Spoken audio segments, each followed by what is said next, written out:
That game that we witnessed earlier today at St James's Park will go down in history. Liverpool, when they take on Newcastle, seems to always evoke memories of glorious moments. The Stan Collymore moment and Michael Owen celebrating like this. There's so many moments that this fixture conjures up. And I tell you what, today will go down in history.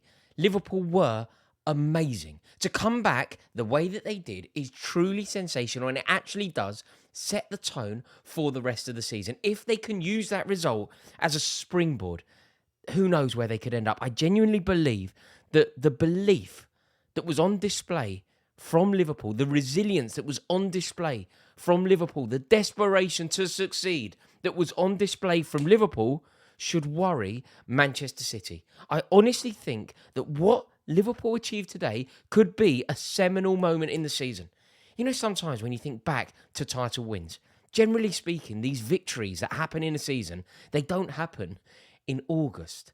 But this actually feels like a statement, pivotal moment, a season defining moment. Liverpool have snatched victory from the jaws of defeat. They were so outplayed, they were down to 10 men. One of their main players, the main personality on the pitch, sent off. Trent Alexander-Arnold being given a ragged, terrible time by Anthony Gordon, who had his best game in a Newcastle shirt.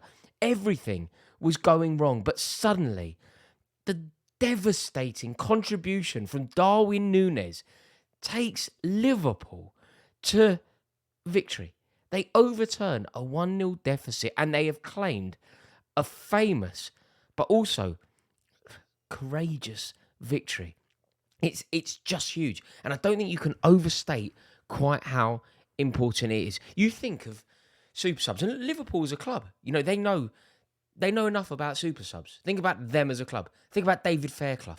Think about Divock Origi. They know what last minute winners are all about.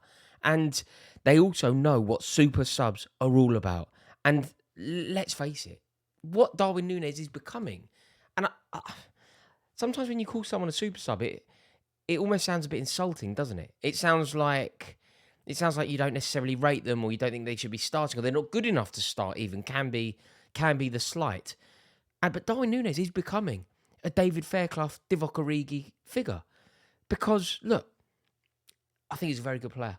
But he's fifth choice up front for Liverpool. He's fifth choice to start. We saw that on display today. Diogo Jota came, he is fifth choice. But he is working and manoeuvring this role as a super sub. Scores a lot of goals off the bench. And today, he looked angry. He looked up for it. He looked determined. And Jurgen Klopp is going to love that. I couldn't believe what Jurgen Klopp said, and then analysed it, and I thought, do you know what? Maybe it's true. Klopp is a manager who feeds off and embraces like the drama and the emotion. And it's had it all. He's had his run-in with Tyndall. They're shushing each other. It got a little bit petty on the touchline, a little bit personal on the touchline. But Klopp, off the back of everything that he witnessed and felt today, felt moved to describe today's game as the most extraordinary that he's taken charge of. Think of the games that Jurgen Klopp has taken charge of. He must have had, 1,000 games in management, give or take? 1,000 games, we'll call it, right? We'll round it up to 1,000 games in management. And he thinks that this was the most incredible. The geezer managed Liverpool to that semi-final comeback against Barcelona. He referred to today's result as more difficult than the Barcelona one. And do you know what? I can see what he's saying. But they're building something very impressive here, Liverpool, because goals are not going to be a problem for them. They're a very top-heavy team, aren't they? Goals won't be a problem. But if Darwin Nunez can become the player that he was supposed to become, when he arrived, do you remember all the fanfare? Nunez, Haaland, then they played each other in the Community Shield. Haaland missed an open goal, Darwin scores. Obviously, the comparison has drifted. And at one point, I think Liverpool fans were thinking, it makes them think of another geezer with a ponytail. Remember when they signed Andy Carroll with the Torres money? I think they were worried. I think they were worried that Darwin Nunez could have been that. But this season, look, he's taken the number 9 shirt, hasn't he? Which I think is a show of confidence. Confidence. Firmino's gone. But he has taken that shirt on. And if he can find the form that he wants to find on a regular basis, if he can use today as a springboard to launch into a goal-scoring centre-forward for Liverpool. That's almost something that Liverpool, it will be like a new signing. It will be like a bonus. Because like I said earlier in this video, he's fifth choice. He is, in terms of the pecking order, he'd be behind Salah, Diaz, Gakpo, and Diogo Jota. So, Jota had a good game as well when he came on, by the way. Very effective coming on from the bench, but nothing like Nunez. Nunez had 2 shots and 2 goals. Like, we've often described Darwin Nunez as being slightly profligate, maybe a wasteful striker, doesn't have a first, all that.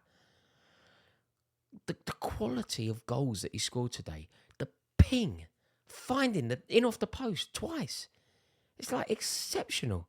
And that goal, the one where I think Salah picks out Nunez. Dan Burn, bro. Dan Burn, really slow to react, even slower to recover. But, Nunez, don't get me wrong, because of Burn's weird and off-kilter approach, Nunez found himself kind of afforded the space that perhaps he wouldn't have expected. But he used it from a similar angle to drive a shot with such venom into that far corner. It's unsavable. And look, Darwin Nunez deserves loads of credit here, but so does Jurgen Klopp. Klopp's substitutions changed the game. Jota, brilliant. Nunez, just unplayable. Whereas Eddie Howe got it wrong. Eddie Howe's substitutions are wrong. He's getting it wrong. And this is the sort of issue that I was flagging about Eddie Howe in the close season when people were getting a hump with me. The Geordies were furious with me, and I didn't mean it in a personal way. I'm married a Geordie, But he got it wrong today. Eddie Howe needs to take his fair share of the blame. His substitutions were all over the place. Like, you can't take off Anthony Gordon. When Anthony Gordon is in that sort of form, having his best game for Newcastle, giving Trent Alexander-Arnold a torrid time, tormenting him, getting in his head as well. You could see that there was like a bit of Scouse rivalry going on there. You just cannot take him off. Anthony Gordon's been at the club since when? January. And today was the jewel in the crown moment for him at that club. Playing better than ever. Definitely don't take him off. They seem to always, that constant substitution. Tonali, Longstaff, like, it's ridiculous. How do you gain from that?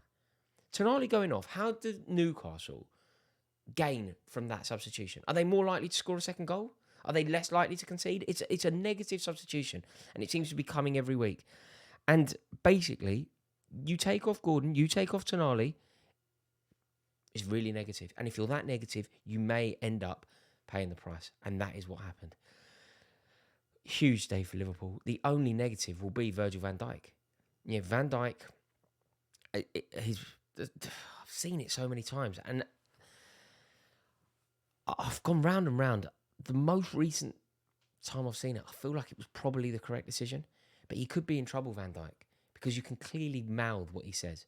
He insults the referee, and look, that's not new. We're not naive here. We know the language that must be used on a football pitch, but Van Dijk's problem here is that it was said directly to camera. So there could be a further ban for Virgil van Dijk, and how Liverpool navigate that is going to be an issue for them. But they've got goals in that team, and if they can use today to be something sensational, use it as a springboard. It was a remarkable victory. And look, 2 late goals from Nunez could actually be the moment that Liverpool have been waiting for. They showed such fight because they looked doomed. After Gordon scored, they looked doomed. Trent Alexander-Arnold's mistake, we did not see a way back for them. But, the jubilant scenes in that away end, like, that is going to be the best away day ever. Ever. So, yeah, massive. Liverpool, I suppose, Alexander-Arnold, could he have been sent off? Probably. Possibly. Who cares? What a game. Football is unrivaled, unmatched, beautiful, glorious. And that was a sensational game and an amazing result for Liverpool Football Club. Can they use it as effectively a war cry to terrify Man City? Maybe. Just maybe. Thank you so much for watching this video. If you're new, please do subscribe. If you don't know who I am, my name's Rory. I talk about football a lot, and it would be my honour to welcome you into this community. Thanks for watching. Have a wonderful night.